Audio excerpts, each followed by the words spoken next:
I rise today as the new senator from the state of Michigan, and in particular to recognize the 10-year anniversary of the declaration of emergency for the city of Flint, Michigan, 10 years on.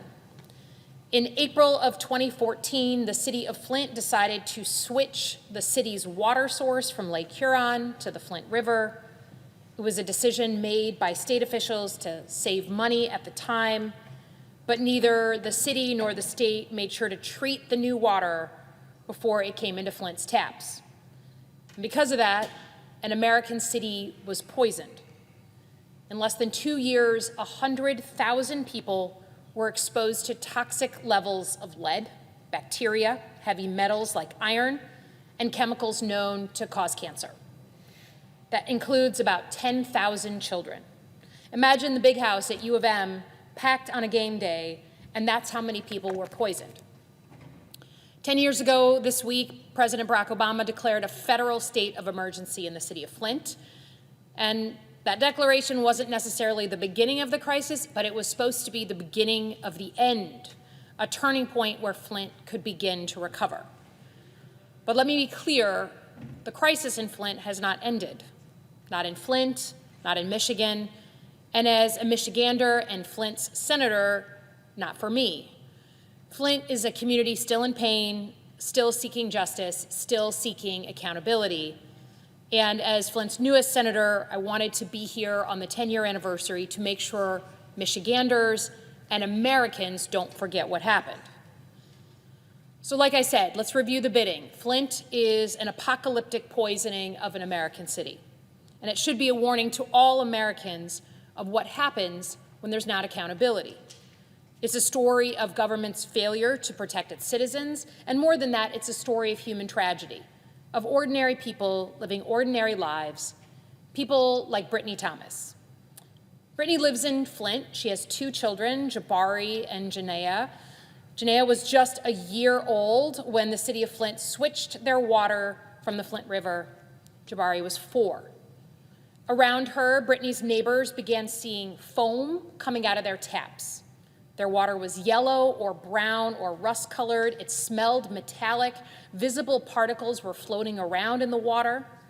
Soon, Brittany and her children started developing unexplained rashes. Janaea's soft baby skin was streaked with red, riddled with bumps. Concerned, Brittany, of course, reached out to her pediatrician. Then her children started having seizures. For months, they were in and out of the hospital. Brittany didn't know why. She could only watch in panic as her kids grew sicker. To the parents watching this, imagine your 1-year-old baby, this tiny, helpless life that you're supposed to protect, seizing again and again, and you have no idea what's going on. There are no words to describe that terror. Being in and out of the hospital had other consequences. Brittany lost multiple jobs. She began struggling with her bills. She was forced to borrow money from loved ones, and the effects of these unexplainable illnesses seeped into every aspect of their lives. For the rest of 2014, more and more families in Flint began to experience sudden, strange symptoms: thinning hair, rashes, seizures, pain, and chronic conditions. Kids began developing speech impediments, seemingly out of nowhere. Students consistently getting A's and B's were suddenly having a hard time being able to read or think clearly. Their grades slipped. Some developed learning disabilities. Many kids started showing changes in their behavior, where once they were calm, sweet, and curious, they became extremely anxious, emotional, and aggressive. Their parents have no idea why. There was no visible reasons, no obvious explanation. Water, even when it's poisoned, leaves very few visible scars. It wasn't until doctors ran blood tests that Brittany discovered her children had lead poisoning. Families across the city started to get the same diagnosis. But that wasn't enough of an explanation. Brittany knew it. So did other parents. And they suspected there was a link between their kids getting sick and the brown water coming out of their taps. So they began demanding answers. They raised issues with the city council, with county leadership, with state officials. Every time they got the same response: our tests are showing that the water is just fine. Others waved off the signs. Flint is a poor city. Its residents are mostly African American. It was way too easy for leaders to just shrug and look away. Sometimes people actually laughed. Some parents were spending days at a time in the hospital. They were living a nightmare, and they were asking their leaders for help. And instead of getting answers and support, they were dismissed. Brittany and other parents, including Melissa Mays and Leanne Waters, wondered if the city's tests were actually accurate. They decided to test the water for themselves. So in January of 2015, they got boxes of test kits and instructions from a lab supervisor from Flint's water treatment plant. They paid for it with Melissa's tax refund. The accepted limit on lead for drinking water is 15 parts per billion. One home, the home of Leanne Walters, showed a test reading 104 parts per billion. Leanne tested her water again a few weeks later. This time it jumped to 400 parts per billion. And the water her kids were drinking, bathing in, brushing their teeth in, contained more than 25 times the amount of lead that is safe for children. Terrified and frustrated, she called the EPA to complain. She reached a researcher named Miguel Del Toro, who began investigating. Over the next few weeks, Miguel asked Michigan's Department of Environmental Quality over and over again whether Flint's water had been treated properly. First, they said it had been treated. Then they admitted it hadn't. Miguel couldn't believe what he was hearing. Flint was an older city, which meant their plumbing was mostly lead pipes. In his field, it was common knowledge that corrosion control was needed to prevent exactly this type of crisis. Brittany, Melissa, and other parents organized marches and protests almost every week. In July, over 500 people marched 70 miles from Detroit to Flint. Everyone from local media to international press to Hollywood directors started paying more attention. And yet, when Michigan outlets reached out to the state's environmental department, their spokesman said the following: "Anyone who is concerned about lead in the drinking water in Flint can relax." Doctors, like Dr. Mona Hanna, a pediatrician, compared the results to her own patients' records from the last 2 years. The results matched exactly. Flint was being poisoned by its own drinking water. Dr. Mona and other doctors teamed up with parents to shine a light on these results, and they talked to anyone who would listen. It's an important lesson in banging pots and pans until you get the help you need. But it took almost 2 full years of advocacy and fight from Flint's parents for their kids to get this declaration of an emergency. During those 2 years and beyond, the scale of the government's deception started coming out. Detroit press reported that the city had known about the risk to the water before they even switched the source. A city report back in 2011 had identified the Flint River as corrosive, in need of special chemicals. Both city and state officials reported that as early as 2013, a year before the city water switched. But Michigan's own state environmental department had been doing exactly what they accused others of doing, manipulating data. They had changed city reports to make the lead levels look within acceptable levels. The state's tests, which they had cited for months to discredit the Flint parents, were revealed to have been cherry-picked. Meanwhile, federal reports of lead in Flint's water had been buried by senior officials at the Environmental Protection Agency until Miguel, that one researcher we spoke about, risked his job and leaked the reports to press. Starting things off, 12 people died from Legionnaire's disease alone. In fact, Flint knew how to fix these problems before they even changed the water and did it anyways. Treating Flint's water would have cost approximately $60 a day. For $60 a day, officials could have prevented 100,000 people from getting poisoned. Now, what has that led to? Flint's advocacy changed more than just the city's water source. It changed Michigan. Michigan is the Great Lakes state. Water is part of our core identity, and we've always seen ourselves as protectors of our nation's water. Threats to our water are threats to our very identity as Michiganders. To be frightened of our water hits at the core of who we are. But Flint helped us realize that protecting water doesn't just start and stop at the Great Lakes. It includes the water around us, in our rivers, and in our taps. Because of Flint, Michigan is now a powerful voice speaking out on the issues like PFAS and chemical contamination, river pollution. Republican or Democrat, Michiganders see themselves as stewards of all of America's water, no matter where it flows. And it's no exaggeration to say that Flint changed our country.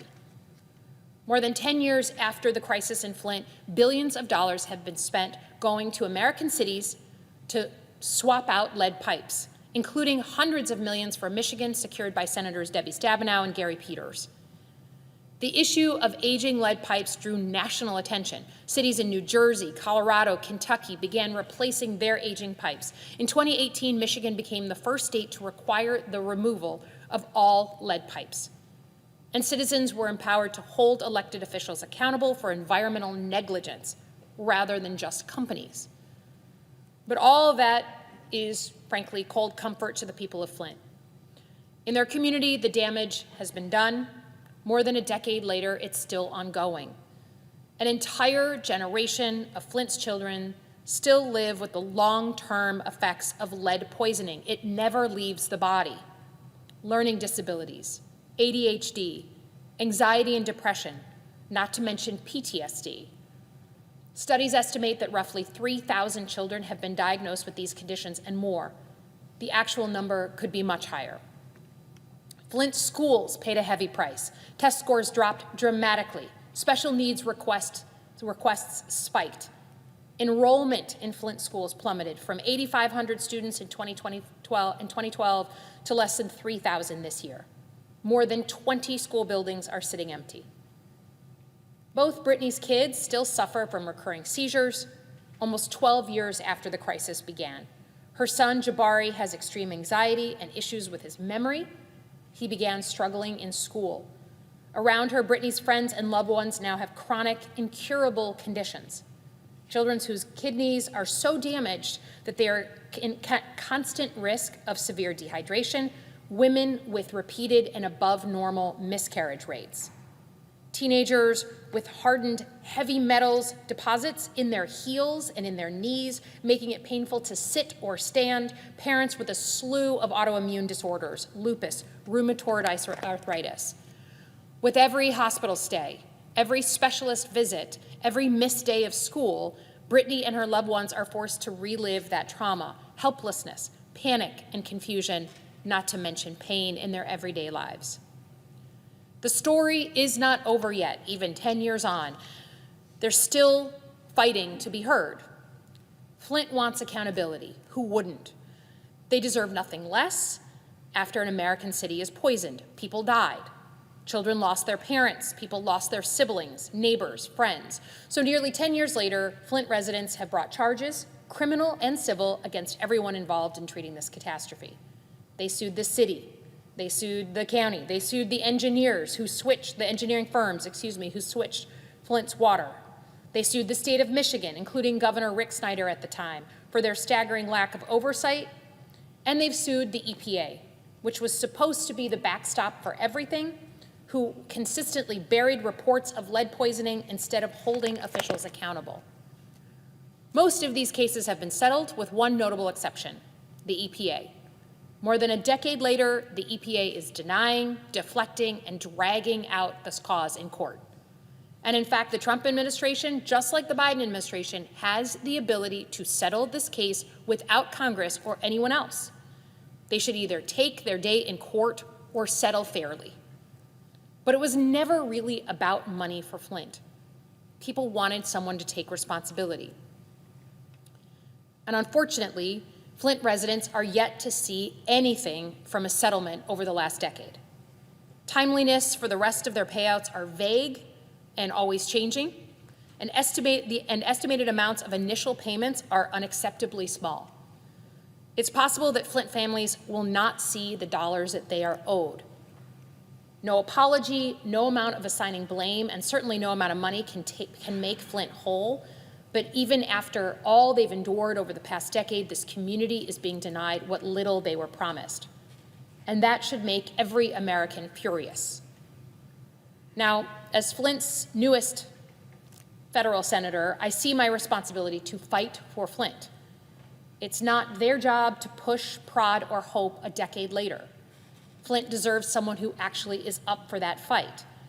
I am determined to follow in the footsteps of the leaders who have come before me, former Congressman Dan Kildee, former Senator Debbie Stabenow, Gary Peters, Jim Ananich, Mayor Sheldon Neely, who's now still in office. These are people who have fought for Flint, in Michigan, and in this very building.